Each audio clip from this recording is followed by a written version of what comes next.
Hello students, हम कर रहे थे अमेरिकन जुडिशियल सिस्टम।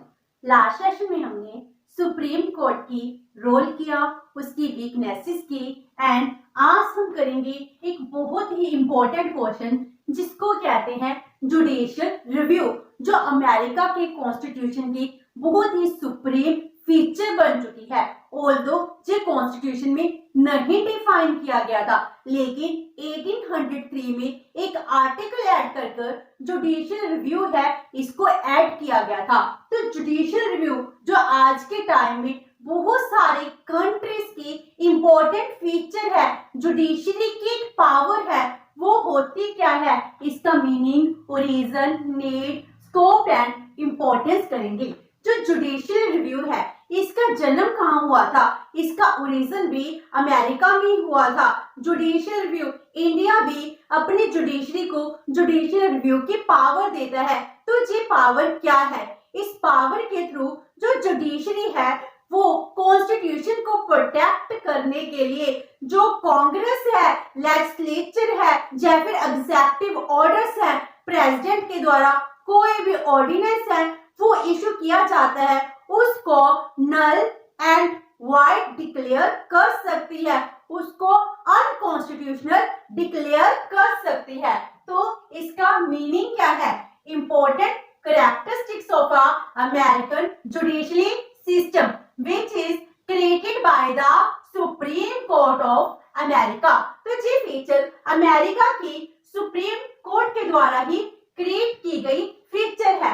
तो इसके अंडर क्या होता है, जो सुप्रीम कोर्ट है it examines the executive orders, laws passed by legislature, चाहे कांग्रेस के द्वारा लॉ पास किए गए हो, चाहे स्टेट लेजिस्लेचर्स है उनके द्वारा लॉ पास किए गए हो, उनको एग्जामिन करती है। यहाँ पर एग्जामिन का मीनिंग क्या है कि जो लॉ पास किए गए हैं कि वो कॉन्स्टिट्यूशन के अकॉर्डिंग है या नहीं है, वो कॉन्स्टिट्यूशन की किसी भी प्रोविजन को वायलेट नहीं करना चाहिए।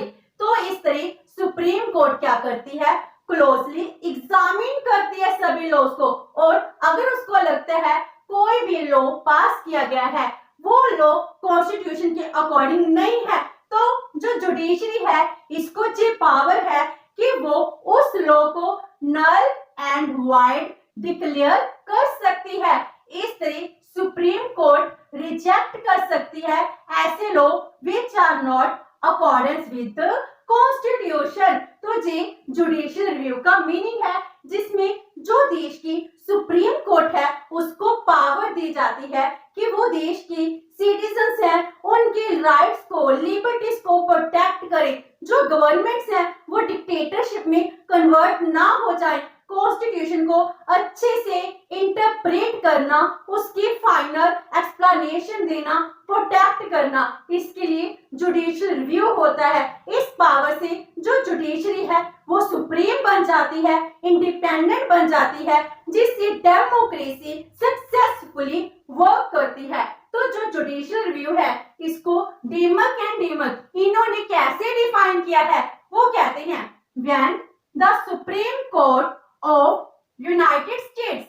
invalidates an act of Congress or of state legislature on the ground that it is not in conformity with constitutional powers and provisions, it is exercising the power of judicial review।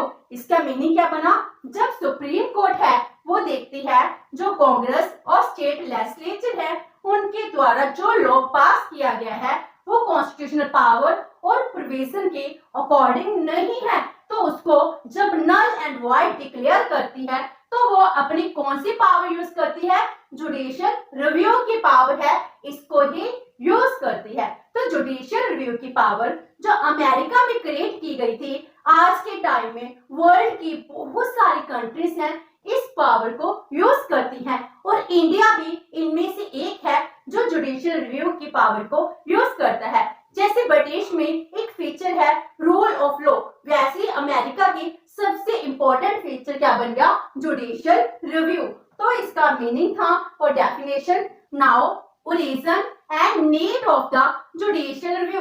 जो judicial review है इसका origin कब होता है? तो origin इसका होता है 1803 में, जब चीफ जस्टिस मार्शल हैं वो कांग्रेस के एक एक्ट को अनकॉन्स्टिट्यूशनल डिक्लेयर कर देते हैं in case of Marbury versus Madison. तो ये केस बहुत इंपॉर्टेंट केस है। इस केस की वजह से जुडिशरी के पास बहुत सारे पावर्स आ जाते हैं। तो ये केस जो अमेरिका है इसकी हिस्ट्री में सबसे इंपॉर्टेंट केस माना जाता है। ये केस किससे साथ रिलेटेड है? जब कांग्रेस है, कांग्रेस सुप्रीम कोर्ट में जजेस को अपॉइंट कर रही थी ताकि उनकी पॉलिटिकल पोजीशन है वो स्ट्रॉन्ग बन सके। तो अपनी पॉलिटिकल पोजीशन को स्ट्रॉन्ग बनाने के लिए जजेस को अपॉइंट कर रही थी। तो इसमें दोनों के अगेंस्ट एक केस है वो फाइल किया जाता है। तो इस तरह जो जुडिशरी है, सुप्रीम कोर्ट है, तो वो ये डिक्लेयर कर देती है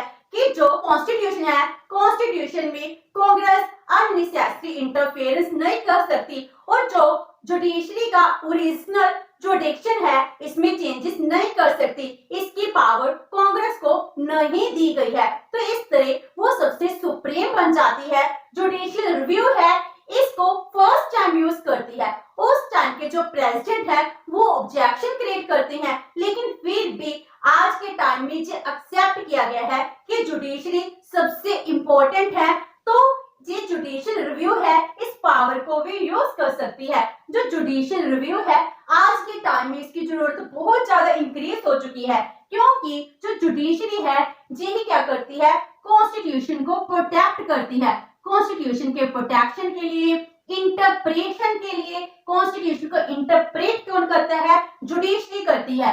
फॉर मेंटेनिंग बैलेंस, जितने भी सेंटर है, स्टेट्स है, इनमें डिस्प्यूट्स अराइज होते हैं, उन डिस्प्यूट को बैलेंस कौन करता है? सुप्रीम कोर्ट करती है। And checking the misuse of power, ताकि जो गवर्नमेंट है वो डिक्टेटर ना बन सके और जो सिटीजंस हैं इनके राइट्स को प्रोटेक्ट करने के लिए जुडिशियल रिव्यू है इसकी बहुत ज्यादा इंपॉर्टेंस है। तो सरकारों पर जो लगाम लगानी है वो लगाम जुडिशरी ही लगा सकती है और ये पावर्स को जुडिशियल रिव्यू से मिलती है। तो अब हम करते हैं scope of the power of judicial review. जो जुडिशियल रिव्यू है वो कब यूज किया जा सकता है, इसका स्कोप क्या है? First one is laws pass by Congress and state legislature. जितने भी लॉ कांग्रेस है या स्टेट है उनके लेजिस्लेचर्स हैं वो लॉ पास करती हैं और उन पास किए गए लॉ पर ही जुडिशरी है, जुडिशियल रिव्यू है, वो पावर यूज कर सकती है। जब कोई केस कॉन्स्टिट्यूशन ऑफ स्टेट से रिलेटेड हो, जब ट्रीटीज कंक्लूड की जाती हैं विद फॉरेन कंट्रीज, चाहे फेडरल गवर्नमेंट है उसके द्वारा कोई ट्रीटी की गई हो या फिर स्टेट गवर्नमेंट्स हैं इनके द्वारा कोई ट्रीटी की गई हो, तो उसके ऊपर भी जुडिशियल रिव्यू है वो दिया जा सकता है। या फिर ऑर्डिनेंसेस हैं या फिर एग्जीक्यूटिव ऑर्डर्स हैं, जब जे इशू किए जाते हैं तो इसके ऊपर भी जुडिशियल रिव्यू दिया जाता है। तो जुडिशियल रिव्यू की कुछ एक्सेप्शंस भी हैं। जुडिशियल रिव्यू कहां पर नहीं दिया जा सकता? जितने भी पॉलिटिकल मैटर्स हैं वहां पर जुडिशियल रिव्यू की पावर नहीं यूज की जा सकती। जैसे कॉन्स्टिट्यूशनल अमेंडमेंट्स हैं, वहां पर अगर कोई अमेंडमेंट की गई है तो ये पॉलिटिकल मैटर है, इस पर जुडिशरी कोई भी जुडिशियल रिव्यू नहीं दे सकती। तो जुडिशरी जुडिशियल रिव्यू कब यूज कर सकती है? जब इसके अगेंस्ट अपील की जाती है तब जाकर ही जुडिशियल रिव्यू दिया जाता है। तो ये था scope. Now utility and importance of judicial review.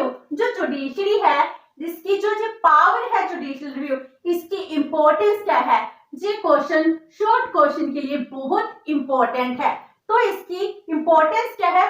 First one is check over the misuse of powers. जो सरकारें हैं वो पावर को मिसयूज नहीं कर सकती, वो डिक्टेटर नहीं बन सकती, वो आर्बिट्रेरी मैनर से कोई भी पावर से सिटीजंस हैं उनके राइट्स हैं, लिबर्टीज हैं, उनको कर्टेल नहीं कर सकती है। इस तरह जो गवर्नमेंट्स है उनके ऊपर बहुत बड़ा चेक है। उनको ये लगता है कि वो कोई भी लॉ पास कर देंगी और उसके बाद वो कुछ भी कर सकती हैं, लेकिन उनके ऊपर सुप्रीम कोर्ट है जो उनके द्वारा पास किए हुए लॉ को नल एंड वॉइड है वो डिक्लेयर कर सकती है, अनकॉन्स्टिट्यूशनल कह सकती हैं। Next is protection of the supremacy of the constitution. Constitution की सुपरमेसी को प्रोटेक्ट करने के लिए जुडिशियल रिव्यू बहुत इंपॉर्टेंट है। अमेरिका का जब कॉन्स्टिट्यूशन फ्रेम किया गया था उस टाइम क्या था, कॉन्स्टिट्यूशन में जो 3 ऑर्गन्स हैं, लेजिस्लेचर है, एग्जेक्टिव एंड जुडिशरी, तीनों को इक्वल पावर्स दी गई थी एंड सेपरेशन ऑफ पावर्स का प्रिंसिपल अडॉप्ट किया गया था। लेकिन टाइम के साथ पता चलता है कि कॉन्स्टिट्यूशन सुप्रीम होता है और इसको सुप्रीम बनाए रखने के लिए जुडिशरी ही सबसे इंपॉर्टेंट होती है। तो जो कॉन्स्टिट्यूशन देश का सुप्रीम लॉ है तो इसको प्रोटेक्ट कौन कर सकता है, only and only supreme court. Next is helpful in the growth of the constitution. Constitution की ग्रोथ के लिए भी ये बहुत ही इंपॉर्टेंट है। कॉन्स्टिट्यूशन कभी भी स्टैटिक नहीं होना चाहिए। जब सिचुएशंस चेंज हो जाती हैं, चेंजिंग सर्कमस्टेंसेस में कॉन्स्टिट्यूशन भी चेंज होना चाहिए। तो सुप्रीम कोर्ट क्या करती है, जुडिशियल रिव्यू के थ्रू जो कॉन्स्टिट्यूशन है इसमें डायनामिज्म क्रिएट करती है। तो जब कॉन्स्टिट्यूशन फ्रेम किया गया था उस time USA backward agriculture dominant country थी, लेकिन आज के टाइम में बहुत ही ज्यादा important industrial development technologically developed country कहलाती है, जिसका इंटरनेशनल लेवल पर बहुत ज्यादा इन्फ्लुएंस है। तो कॉन्स्टिट्यूशन की ग्रोथ के लिए जो जुडिशरी है, सुप्रीम कोर्ट है, बहुत ही इंपॉर्टेंट रोल प्ले करती है। Next is protection of federal system. वहां पर फेडरलिज्म है और वो बहुत ज्यादा सक्सेसफुल है, इसीलिए जुडिशियल रिव्यू की पावर की वजह से जो स्टेट के लेजिस्लेचर है एंड कांग्रेस है, अगर इनमें कोई डिस्प्यूट अराइज होता है उसको बैलेंस कौन करता है, सुप्रीम कोर्ट ही तो करती है। तो सुप्रीम कोर्ट क्या है, फेडरलिज्म को अच्छी तरह सक्सेसफुली वर्किंग में लाती है। Next is balance among different organs of the government. जितने भी डिफरेंट ऑर्गन्स है इनमें बैलेंस क्रिएट कौन करता है, जुडिशरी है। कोई भी एक ऑर्गन सुप्रीम नहीं बन सकता, गवर्नमेंट कभी भी डिक्टेटर नहीं बन सकती है। तो इनमें बैलेंसिंग व्हील का काम कौन कर रहा है, सुप्रीम कोर्ट कर रही है। Next is proper interpretation of the constitution. जो कॉन्स्टिट्यूशन है इसको अच्छे से इंटरप्रेट करना होता है। अगर मैं कॉन्स्टिट्यूशन को डिफाइन करने लगूं, मैं अपने अकॉर्डिंग करूंगी, कोई और पर्सन है वो अपने अकॉर्डिंग अपनी नीड्स के अकॉर्डिंग करेगा, लेकिन हमको चाहिए जो देश का सुप्रीम लॉ है उसकी प्रॉपर इंटरप्रिटेशन होनी चाहिए और वो जो लीगल एडवाइजर हैं, लीगल एक्सपर्ट्स हैं, जूरिस्ट हैं, उनके द्वारा ही होनी चाहिए। इसीलिए यही है जो अच्छे से इंटरप्रेट कर सकती है। तो इन सब पर्पसेस के लिए जो जुडिशियल रिव्यू है इसकी बहुत ज्यादा इंपॉर्टेंस बढ़ जाती है। लेकिन जुडिशियल रिव्यू के कुछ क्रिटिसिज्म्स भी हैं। वो क्या है, criticisms of the judicial review. कुछ लोग कहते हैं कि जो जुडिशियल रिव्यू है ये क्या है, अनकॉन्स्टिट्यूशनल है एंड अनडेमोक्रेटिक पावर है। अनकॉन्स्टिट्यूशनल क्यों, क्योंकि कहते हैं क्योंकि कॉन्स्टिट्यूशन ने कांग्रेस को पावर दी है कि वो लॉ बना सके और उस पावर को जुडिशरी क्या कर देती है, ओवर रूल कर देती है। जुडिशरी कहती है जो लॉ आपने पास किया है हम इसको नल एंड वॉइड डिक्लेयर कर रही है एंड ये अनडेमोक्रेटिक है, क्योंकि कांग्रेस क्या है, डेमोक्रेसी के ऊपर बेस्ड है। कांग्रेस के मेंबर्स है लोगों के द्वारा डायरेक्टली ही इलेक्ट किए जाते हैं, उनके द्वारा बनाए हुए लोग को जे रिजेक्ट कर रही है, तो ये क्या हो गया, अनडेमोक्रेटिक एक्ट हो गया। And next is it loss the Prestige of the Congress and state legislature. जितने भी स्टेट लेजिस्लेचर हैं जस्टिस को कम कर देती हैं, क्योंकि लोगों को लगता है अगर कांग्रेस ने लॉ पास भी कर दिया हम सुप्रीम कोर्ट में चले जाएंगे और वो जुडिशियल रिव्यू के थ्रू इनके पास किए हुए लॉ को क्या कर देगी, रिजेक्ट कर देगी। Next is possibility of judicial dictatorship. तो जुडिशियल डिक्टेटरशिप की पॉसिबिलिटी क्या होती है, इंक्रीज कर जाती है, क्योंकि जो जुडिशरी है, जुडिशरी में जो जजेस हैं वो जैसे नेचर के होंगे वैसे ही लॉ बनाएंगे, उनकी ही डिक्टेटरशिप है पूरी कंट्री में प्रिवेल करने लग जाती है। Next is many times good laws have been declared illegal. तो इस वजह से जो कंजर्वेटिव नेचर के जस्टिस होते हैं वो अच्छे लॉ को भी क्या कर देते हैं, रिजेक्ट कर देते हैं। इस तरह क्या हो गया, कॉन्स्टिट्यूशन सुप्रीम बनती है और देश में अच्छे लोग नहीं आ पाते हैं।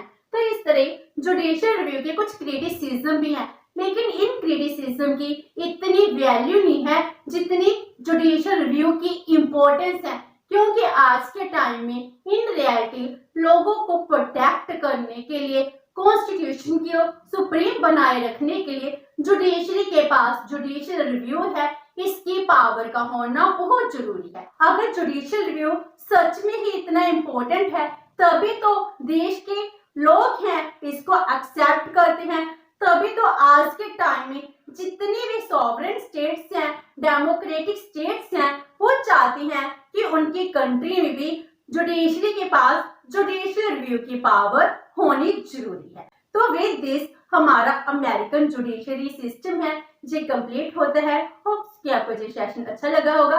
अगर आपकी कोई क्वेरी है तो post it in the comment box and video अच्छी लगी तो please like and share with your friends. Thank you so much and have a nice day.